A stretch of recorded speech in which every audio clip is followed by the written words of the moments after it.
Magandang umaga mga ka-garden. Ito na lang po yung aking natitirang mga tanim dito sa aming bakuran. Ayan, mapapansin nyo may pusa. Ayan, hindi na po sila makakapunta dito sa ibabaw nito kasi ang daming tusok. Kapag nagkamali po sila dyan ay matutusok sila.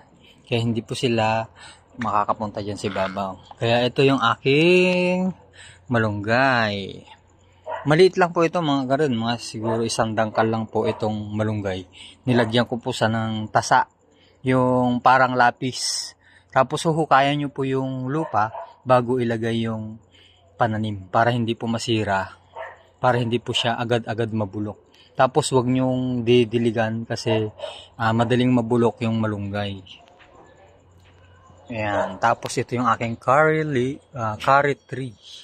Ang lalago na nila. Tapos meron akong pinya.